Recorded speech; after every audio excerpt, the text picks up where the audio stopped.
राधे राधे। ओम नमः शिवाय। प्राचीन मंदिर में आपका हार्दिक स्वागत है। आज फिर आपके सामने पूर्णमासी व्रत कथा लेकर आ रहे हैं। कृपया करके पूर्णमासी व्रत कथा सुने, घर बैठे कथा सुन सकते हैं हमारी चैनल के माध्यम से। तो आज पूर्णमासी है 5 मई शुक्रवार का दिन, ज्येष्ठ शुक्ल पक्ष का दिन है, पूर्णमासी का दिन है। तो आइए आपको ज़्यादा देर ना करते हुए पूर्णमासी की व्रत कथा की सामग्री के बारे में जानकारी देंगे। तो सब सामग्री के बारे में आप सुनिए। सत्यनारायण भगवान का व्रत करने वाले श्रद्धालु व्रत करने से पूर्व कुछ आवश्यक वस्तुओं को एकत्रित कर लेना चाहिए। इस प्रकार है: केले के खंभे, पंचफलवा, कलश, पंचरत्न, चावल, कपूर, धूप, पुष्पों की यज्ञ पवित्र वस्त्र, गुलाब के फूल, दीप, तुलसी दल, पान के पत्ते, पंचामृत, दूध, दही, घी, शहद, शक्कर, केसर, बंदावर और चौकी। अर्थात अब पूजा की सामग्री के बारे में आपको जानकारी दे दिए। अब पूजा विधि: व्रत करने वाले पूर्णिमा व संक्रांति के दिन सायंकाल के समय स्नादि से निवृत्त होकर पूजा स्थान में आसन पर बैठ जाएं। श्रद्धा पूर्वक श्री गणेश और गौरी, वरुण, विष्णु आदि सभी देवी देवता का ध्यान करके पूजन करें और संकल्प करें कि मैं सदैव सत्यनारायण भगवान का पूजन तथा श्रवण करूंगा। पुष्प हाथ में लेकर सत्यनारायण भगवान का ध्यान करें। यज्ञ पवित्र से पुष्प, धूप, दीप आदि अर्पित करें और स्तुति करें। हे भगवान, मैं श्रद्धा पूर्वक फल, जल आदि सभी सामग्री को अर्पण करके इन्हें स्वीकार कीजिए। मैं आपको बारंबार नमस्कार करता हूँ। इसके बाद सत्यनारायण भगवान जी की कथा पढ़े अथवा सुने जरूर। आइए सत्यनारायण भगवान की प्रथम कथा। प्रथम अध्याय। व्यास जी ने कहा, एक समय नैमिषारण्य तीर्थ में सोनाधिक 88,000 ऋषियों ने पुराण वेद सहित श्री सूत जी से पूछा, हे सूत जी, इस कलियुग में वेद विद्या से वंचित मनुष्य को प्रभु की भक्ति किस प्रकार मिलेगी तथा उनका उद्धार कैसे होगा? हे मुनिश्रेष्ठ, कोई ऐसा व्रत अथवा तप कहिए जिसके करने से थोड़ी ही समय में पुण्य प्राप्त हो तथा सभी मनोकामना पूर्ति भी हो। ऐसी कथा सुनने की हमारी प्रबल इच्छा है। सभी शास्त्र को जानने वाले मुनियों ने श्रेष्ठ श्री सूत जी ने कहा, हे वैष्णवों, मैं पूज्य आप सबने प्राणियों की हित की बात पूछी है। अब मैं उस महान व्रत के बारे में आप लोगों को बताऊंगा जिसने नारद जी से श्री विष्णु भगवान ने पूछा था और लक्ष्मीपति जगदीश्वर ने नारद जी को बताया था। यह कथा ध्यान पूर्वक सुने। मुनिनाथ सुनो यह सत्य कथा, सब काल ही हो या महासुखदायी। भवताप हरे मनोरथ पूर्ण करे, सुख संपत्ति की अधिकाई। अति संकट में दुख दूर करे, सब ठोर कठोर में होता सहाई। भगवान महातप इसमें अपना कली में फल और जनाई। एक बार नारद जी जन साधन के कल्याण की इच्छा से सभी लोकों में यात्रा करते हुए भूलोक पहुंचे, अर्थात पृथ्वी लोक पहुंचे। अनेक योनि में जन्म प्राय सभी मनुष्य को अपने अपने कर्मों के अनुसार अनेक कष्टों से पीड़ित देखकर उन्होंने मन में विचार किया कि किस प्रकार से प्राणियों की इन कष्टों का निवारण होगा। ऐसा सोचकर श्री नारद जी विष्णुलोक गए। वहाँ श्वेतवर्ण और 4 भुजा वाले देवों में श्रेष्ठ भगवान नारायण को, जिनके हाथों में शंख, चक्र, गदा और पद्म सुभित थे तथा गले में वरमाला पहने हुए थे, उन्होंने देखकर नारद जी मुनि स्तुति करने लगे। हे नारद जी ने कहा, हे भगवान, आप अत्यंत शक्ति के स्वामी हैं। मन तथा वाणी भी आपको छू नहीं सकती। आपका कोई आदि मध्य अंत नहीं है। आप निर्गुण स्वरूप के सृष्टि के कारण भक्तों के दुखों को नष्ट करने वाले हैं। आपको मेरा नमस्कार है। नारद जी इस प्रकार स्तुति करने स्तुति सुनकर श्री भगवान बोले, हे मुनिश्रेष्ठ, आपके मन में क्या है? आप किस कार्य के लिए यहाँ पर आगमन हुआ है? अतः निसंकोच होकर कहिए। तब नारद मुनि ने कहा, भूलोक में मनुष्य जिन्होंने अनेक योनि में जन्म लिए हैं, अपने अपने कर्मों के फलस्वरूप अनेक प्रकार के दुखों से दुखी हो रहे हैं। हे भगवान, यदि आप मुझ पर दया रखते हैं तो बताइए कि मनुष्य को सब दुख थोड़ी ही समय में प्रयत्न से कैसे दूर हो सकती है? श्री भगवान ने कहा, हे नारद, मनुष्य की भलाई के लिए तुमने यह बहुत अच्छा प्रश्न किया है। जिस व्रत करने से मनुष्य से मोह छूट जाता है, वह व्रत में तुमसे कहता हूँ, सुनो। बहुत पुण्य देने वाला स्वर्ग तथा मृत्यु लोक दोनों में दुर्लभ एक उत्तम व्रत है जो आप प्रेम वश में तुमसे कहता हूँ। सत्यनारायण भगवान का व्रत विधि विधान पूर्वक संपन्न करके मनुष्य इस धरती पर सुख भोगता है और मृत्यु के बाद मोक्ष को प्राप्त करता है। श्री भगवान के वचन सुनकर नारद जी बोले, हे भगवान, आप उस व्रत का फल क्या है तथा उसका विधान क्या है? इसमें पहले किसने किया था यह व्रत किया और किस दिन यह व्रत करना चाहिए? कृपया मुझे विस्तार पूर्वक बताएं। भगवान विष्णु बोले, हे नारद, दुख और सुख दूर करने वाला यह व्रत सब स्थानों पर के विजय दिलाने वाला है। भक्ति और श्रद्धा के साथ किसी भी दिन मनुष्य संध्या के समय ब्राह्मण और बंधुओं के साथ धर्मपरायण होकर श्री सत्यनारायण भगवान का पूजन करे। भक्ति भाव से नैवेद्य केले का फल, शहद, घी, शक्कर अथवा गुड़, तूर और गेहूं का आटा सवाई लेवे। गेहूं के अभाव से सांठी का चूर्ण भी ले सकते हैं। इन सब को भक्ति भाव से भगवान को अर्पण करें। बंधु बांधव सहित ब्राह्मण को भोजन करवाएं। इसके पश्चात स्वयं भी भोजन करें। रात्रि में नृत्य गीत आदि का आयोजन कर श्री सत्यनारायण भगवान का स्मरण करता हुआ समय व्यतीत करें। इस तरह जो मनुष्य व्रत को करेगा, उनको मनोरथ निश्चय पूर्ण होगा। विशेष रूप से कली काल में मृत्यु लोक में यही एक लघु उपाय है जिससे अल्प समय और धन महान पुण्य प्राप्त हो सकता है। सत्यनारायण भगवान की जय हो। अथ द्वितीय अध्याय। सुति जी कहते हैं, हे ऋषियों, जिन्होंने पहले समय में इस व्रत को किया है उनका वर्णन करता हूँ। आप सब ध्यान से सुने। सुंदर काशीपुर नगरी में एक अत्यंत निर्धन ब्राह्मण रहता था। वह ब्राह्मण भूख और प्यास से बेचैन होकर नित्य पृथ्वी पर घूमता था। ब्राह्मण से प्रेम करने वाले श्री भगवान ने ब्राह्मण को दुखी देखकर एक दिन बड़े ब्राह्मण का रूप धारण कर निर्धन ब्राह्मण के पास जाकर आदर से पूछा, हे ब्राह्मण, तुम नित्य ही दुखी होकर पृथ्वी पर क्यों घूमते रहते हो? हे ब्राह्मण, यह सब मुझे कहो, मैं सुनना चाहता हूँ। दरिद्र ब्राह्मण ने कहा, मैं निर्धन ब्राह्मण हूँ, भिक्षा के लिए पृथ्वी पर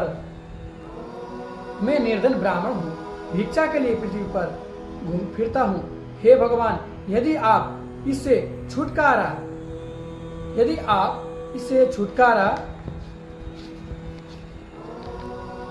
पाने का कोई उपाय जानते हो तो कृपया कर मुझे बताएं। वृद्ध ब्राह्मण का रूप धारण किए हुए श्री भगवान विष्णु ने कहा, हे विप्र, श्री सत्यनारायण भगवान का मनवांछित फल देने वाला है, इसीलिए तुम उनका पूजन करो। इस व्रत करने से मनुष्य सब दुखों से मुक्त हो जाता है। दरिद्र ब्राह्मण को व्रत का सारा विधान बताकर बूढ़े ब्राह्मण का रूप धारण करने वाले श्री सत्यनारायण भगवान अंधाधुंध हो गए। व्रत करने का निश्चय कर यह दरिद्र ब्राह्मण पर घर चला गया और परंतु उस रात्रि को दरिद्र ब्राह्मण को नींद नहीं आई। अगले दिन वह जल्दी उठा और श्री सत्यनारायण भगवान का व्रत करने का निश्चय कर भिक्षा मांगने के लिए चल दिया। उस दिन उसको भिक्षा में बहुत सा धन मिला और अतः उसने पूजा का सामान खरीदा और घर आकर अपने बंधु बांधवों के साथ भगवान सत्यनारायण का व्रत किया। इसके करने से वह दरिद्र ब्राह्मण सब दुखों से छूटकर अनेक प्रकार की संपत्तियों से युक्त हो गया।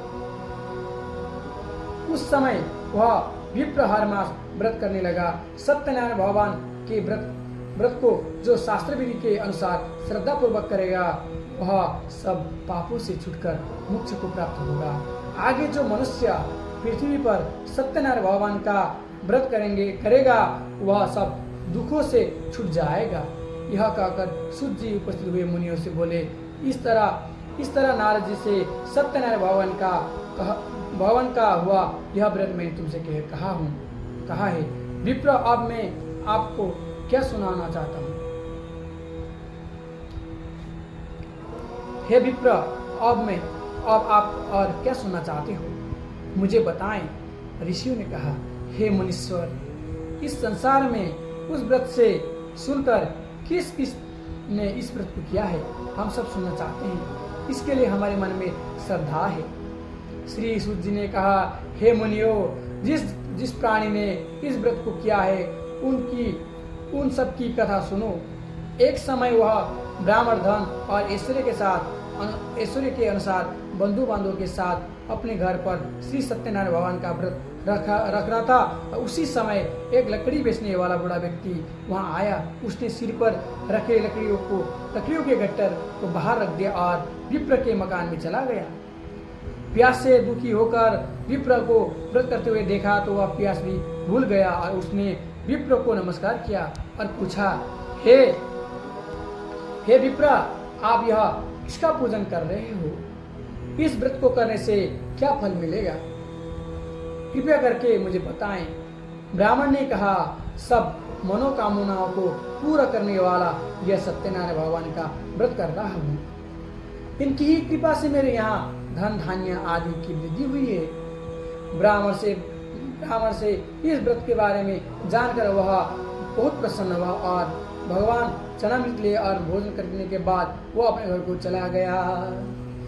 अगले दिन अपने मन में संकल्प किया कि आज जो लकड़ी बेचने से जो धन मिलेगा उससे भगवान सत्यनारायण का उत्तम व्रत करूंगा।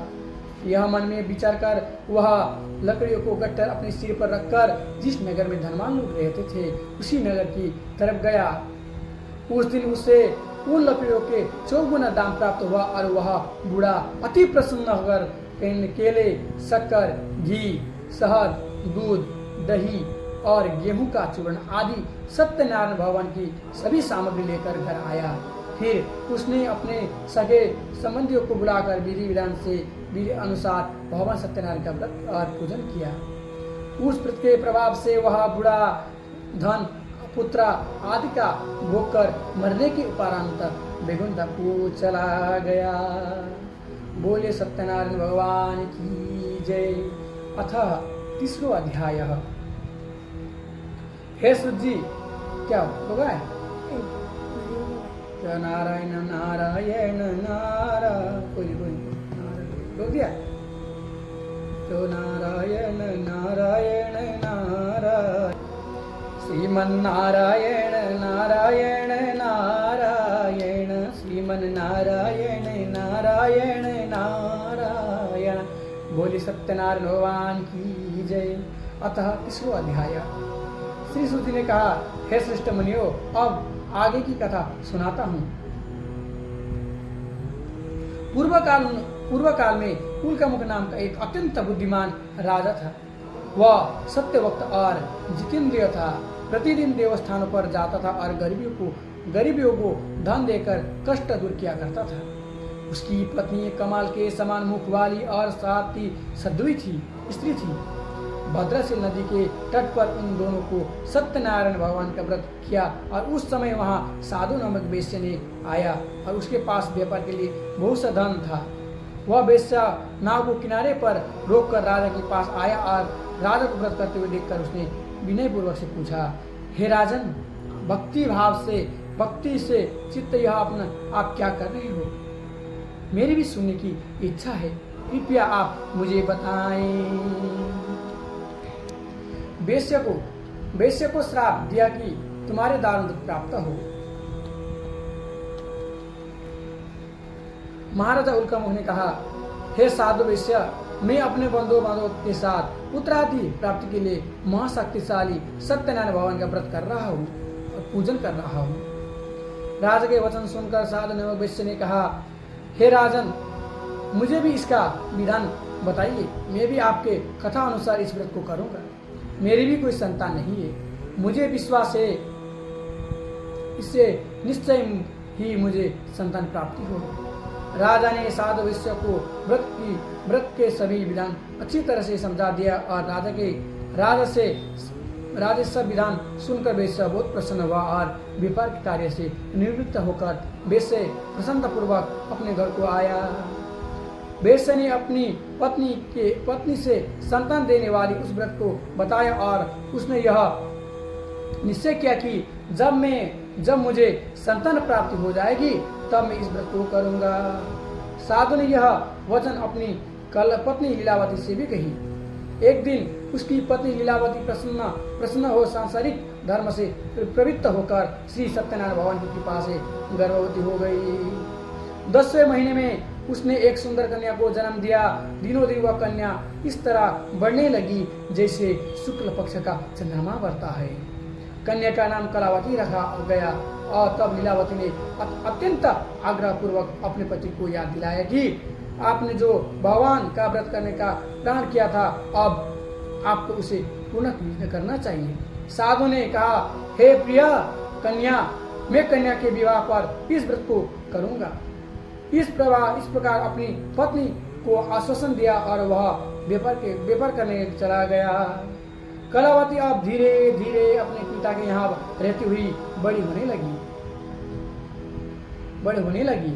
लौटने पर साधु जब नगर की लड़कियों के साथ अपनी पुत्री को खेलते हुए देखा तो उसकी विवाह की चिंता हुई और उसने एक दूत को बुलाकर कहा, उसकी पुत्री के लिए कोई योग्य एक वर देख कर लाओ। अपने स्वामी की आज्ञा पाकर दूत कंचन नगर पहुंचा और बहुत ढूंढने पर कलावती के लिए एक सौभाग्य वणिक पुत्र ले आया। उस सौभाग्य लड़के को देखकर साधु नामक वेश्या बहुत प्रसन्न हुआ और अपने बंधु बांधव सहित आनंदचित्त होकर अपनी पुत्री की विवाह उसके साथ कर दिया। दुर्भाग्य से वह विवाह के समय भी सत्यनारायण भगवान का व्रत करना भूल गया और इस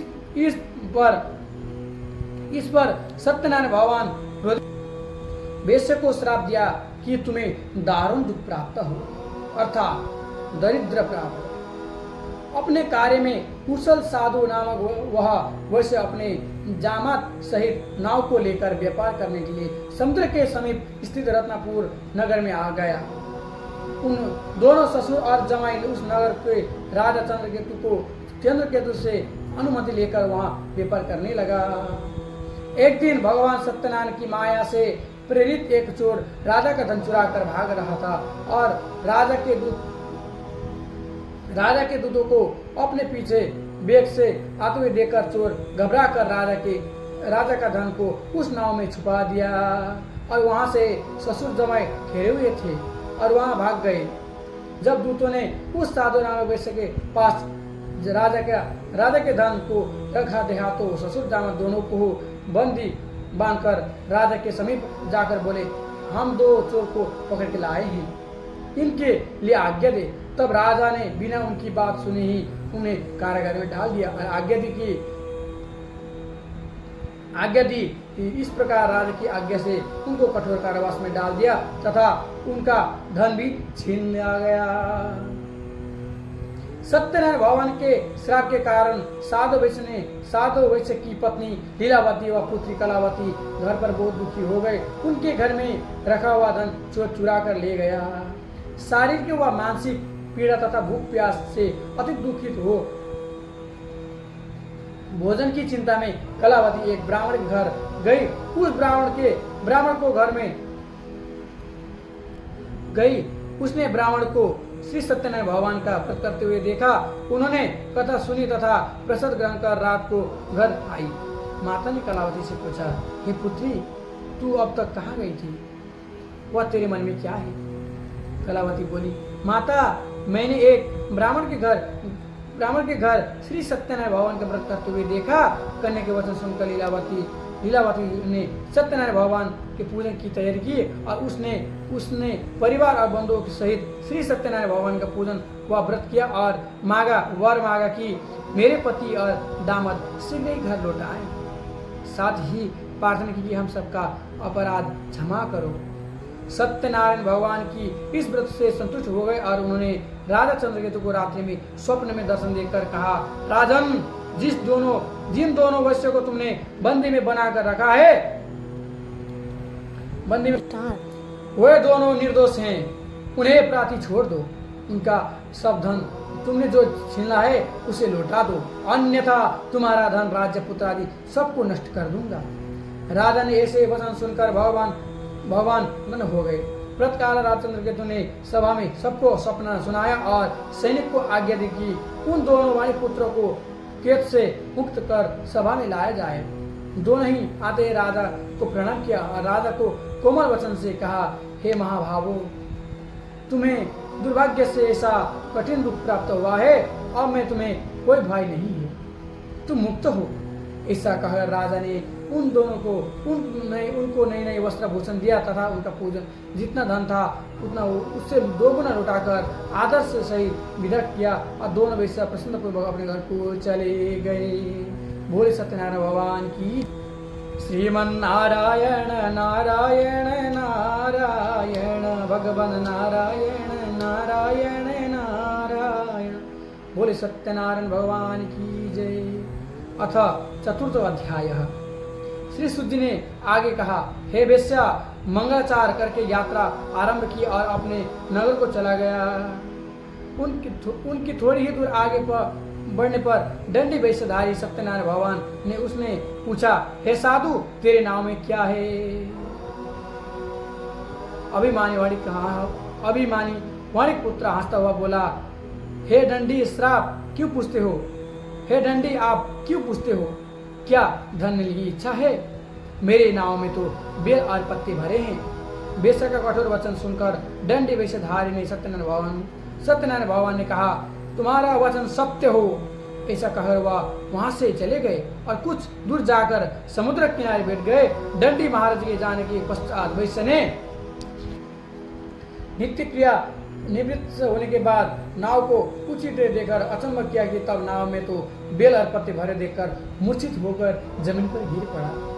मूर्छा खोलने पर अत्यंत शोक करने लगा। तब उसके जामात ने कहा, आप शोक ना करें, यह दंडी महाराज का श्राप है, अंत उनकी शरण में ही चलना चाहिए, तभी हमारी मनोकामना पूरी होगी। जामात के वचन सुनकर वह साधु नाव वेश्या ने दंडी महाराज के पास पहुंचा और अत्यंत भक्तिभाव से प्रणाम करके बोला, मैंने जो आपसे असत्य वचन कही थी उनके लिए आप क्षमा करें। ऐसा कहकर अत्यंत शोकग्रस्त हुआ वह वेश्या रोने लगा। तब दंडी के रूप में आए हुए भगवान ने सत्यनारायण ने कहा, हे वाणी पुत्र, मेरी आज्ञा से बार बार तुम्हें दुख प्राप्त हुआ है, तू मेरी पूजा से विमुख हुआ है। तब साधु नाम वेश्या ने कहा, हे भगवान, आपकी माया से ब्रह्मा आदि देवता आपके रूप को नहीं जान पाते, तब मैं अज्ञानी भला कैसे जान सकता हूँ। मेरी रक्षा करो और पहले के समान मेरी नौका को धन से पूर्ण कर दो।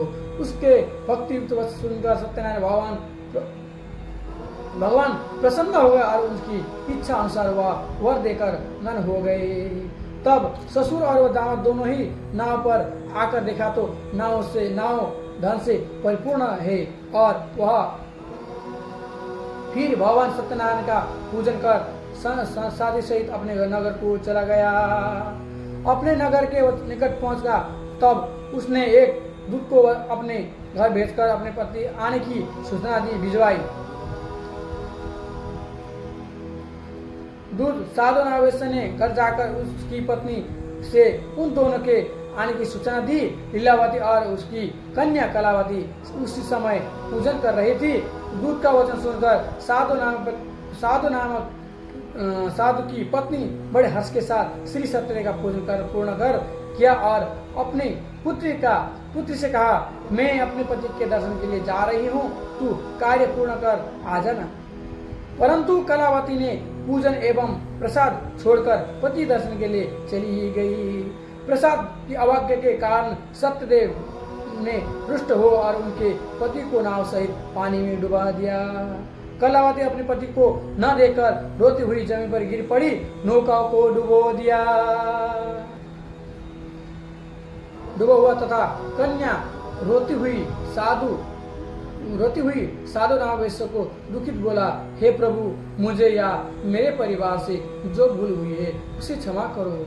उसकी दिन वचन सुनकर सत्यदेव भगवान अति प्रसन्न हुए। तपश्चात आकाशवाणी हुई, हे वैश्य, तेरी कन्या मेरा प्रसाद छोड़कर आई है, इसीलिए इसका पति अदृश्य हुआ है। यदि वो यह घर जाकर प्रसाद खाकर लौटी तो इसका पति अवश्य ही मिलेगा।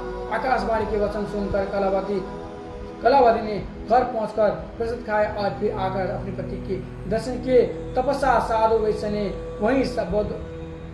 वहीं बंधु बांधव सहित सत्यदेव का विधि पूर्वक पूजन किया और वह इस लोक का सुख भोगकर अंत को स्वर्ग में चले गए।